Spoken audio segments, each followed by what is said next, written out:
Hi guys, this is question from CAT 2017 slot 1 and this is question number 21.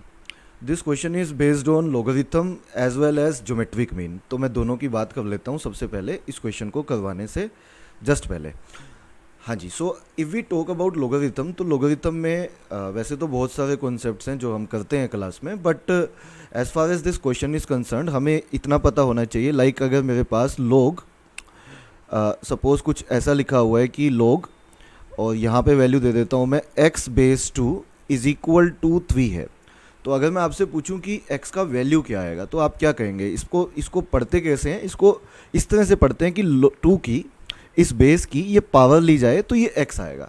This is a definition of logarithm कि 2 की अगर वो power 3 ली जाए तो x आएगा, है ना। तो x का वैल्यू हम बोलेंगे x वुड बी 2 की power 3, we can simply say that x का वैल्यू 8 आएगा। लाइक अगर मैं यहाँ पे बोलता हूँ लोग x बेस 5 है और ये 3 के बराबर है, तो इसका क्या मतलब है? इसका मतलब है 5 की अगर पावर 3 ली जाए तो मेरा x आएगा, है ना। तो x का वैल्यू 125 हो जाएगा। तो इस तरह से हम वैल्यू निकाल सकते हैं। दूसरा, अगर मेरे पास कुछ वैल्यूज़ हैं, सपोज मेरे पास दो वैल्यूज़ हैं x1 x2, कोई भी दो वैल्यूज़ हैं x1 x2 या a and b x1 x2, तो इनका जो ज्योमेट्रिक मीन होता है, एक्चुअली हम काफ़ी सारे मीन्स निकालते हैं अलग अलग, arithmetic mean, geometric mean, harmonic mean, वो सब सिखाए जाते हैं। बट ज्योमेट्रिक मीन कैसे निकलता है? ज्योमेट्रिक मीन निकलता है product of all the values. Like दो वैल्यूज़ हैं तो उन दोनों का प्रोडक्ट कर दीजिए और रेज टू पावर कर दीजिए 1/2। दो वैल्यूज़ हैं तो 1/2, तीन वैल्यूज़ होती तो 1/3। लाइक अगर तीन वैल्यूज़ होती तो ज्योमेट्रिक मीन हम कैसे निकालते हैं? ज्योमेट्रिक मीन निकालते हैं product of all three values, that is x1 x2 x3, और रेज टू पावर में मैं ले लेता 1/3, है ना। जितनी भी वैल्यूज़ हैं उनका सबका प्रोडक्ट और raise to power 1/n। 1/n मतलब अगर दो वैल्यूज़ हैं तो 1/2, तीन वैल्यूज़ हैं तो 1/3, चार वैल्यूज़ हैं तो 1/4। अब हम इस क्वेश्चन को देखते हैं। देखिए क्वेश्चन क्या कहता है। This question says that log x base 3 is equal to log y base 12 is equal to मेरे पास a है। तो सबसे पहले हाँ, मैं इसमें x और y की वैल्यू निकालूंगा, उसके बाद जो पूछा गया उसकी बात करेंगे। तो अगर मैं पहले वाले को कंपेयर करता हूँ a के साथ, तो we would say that log x base 3, इस तरह से प्रोनाउंस करते हैं हम इसको, और ये a के बराबर है। तो इसका क्या मतलब होता है? 3 की अगर ये a पावर ली जाए तो x आएगा। तो यहाँ से हमारे पास x का वैल्यू आ जाएगा 3 की पावर a। इसे आप इक्वेशन नंबर 1 दे देते हैं हम लोग, ठीक है। अब आ जाओ दूसरी तरफ। दूसरी तरफ अगर मैं इसको a से कंपेयर करता हूँ तो यहाँ से हमारे पास आएगा log y की power 12, y base 12 is equal to, अगर मेरे पास a है तो y का वैल्यू जो आ जाएगा that comes out to be 12 की पावर a। इसे हम इक्वेशन नंबर 2 दे देते हैं।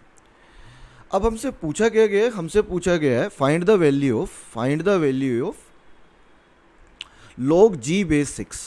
तो मुझे log g बेस 6 का वैल्यू बताना है, and g is nothing but the geometric mean of x and y। And how to find out geometric mean of x and y? That is log of दो values का geometric mean कैसे निकालोगे? Product of these two values और raise to power 1/2 हो जाएगा। 1/2 की हो जाएगा क्योंकि दो वैल्यूज़ हैं और बेस कितना है? 6 है।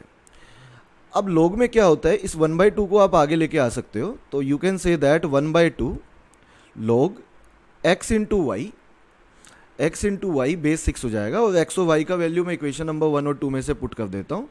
तो 3 की पावर a इंटू 12 की पावर a बचेगा, और 1/2 हम आगे ले आए हैं। तो इसका वैल्यू निकालना है, बेस 6 है। अब दोनों की पावर सेम है।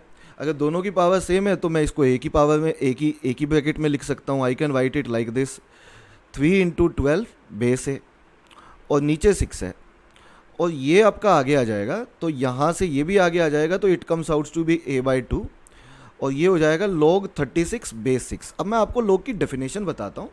वैसे आप इसे सोल्व भी कर सकते हैं, बट log की डेफिनेशन ये होती है कि इस बेस की क्या पावर ली जाए कि नंबर आए। नंबर कौन है? 36।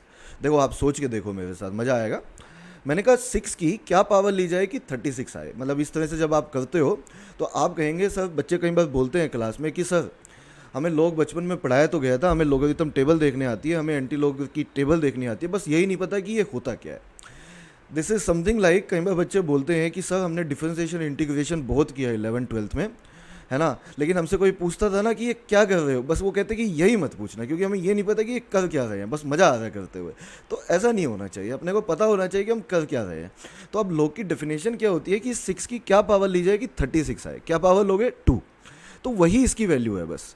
देखो अगर मैं आपसे यहाँ पे एक क्वेश्चन पूछता हूँ कि मुझे बताओ log 125 बेस 5 कितना होगा, तो आप उसको कैसे सोचोगे, आप बोलोगे 5 की क्या पावर ली जाए कि 125 आए, वही वही इसका आंसर है। This is the definition of logarithm. तो 5 की क्या पावर लें कि 125 आए, आप कहेंगे 3 लेंगे।